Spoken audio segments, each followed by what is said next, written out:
For Action News, I'm Mana Dulosky. Our favorite poster child of chemicals, bisphenol A, or BPA, is in the news again, but not for the decades worth of studies showing its safety, but rather for another junk science scare. A recent study has shown an association between prenatal BPA exposure and lung function in children.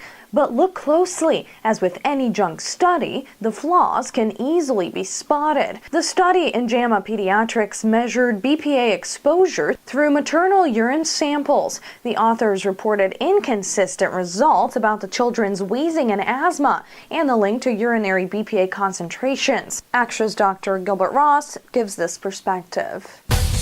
If you can do a study that seems to impugn some chemical, especially regarding some children's outcome, you're going to get it published, no matter how terrible the study is.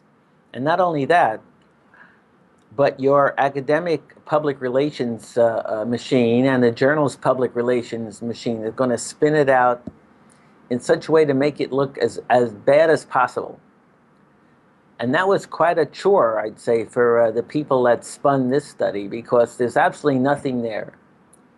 It's a terribly designed study. The data show that there were no consistent findings based upon what they were trying ever so hard to find. They said a trend of this and a potential association that. They completely ignored even the very lax rules of statistical significance.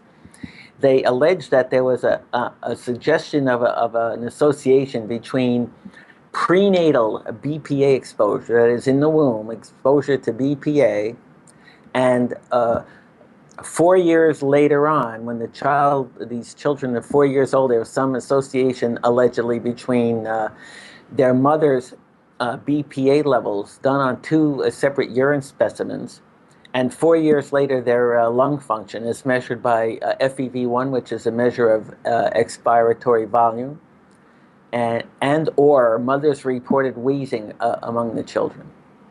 It's just a nonsense, a compost heap of data points strung together, and out of many potential associations, they managed to pluck out a couple that they could sort of hint at a statistical association. The belief that you could tell a maternal exposure to BPA by random urine specimens, you could tell how much BPA the mother was exposed to on that particular day, because a BPA does not stay in the body. It stays in the body for a few hours and is rapidly excreted in the urine. But there was no actual data there to back that up. They just said there was.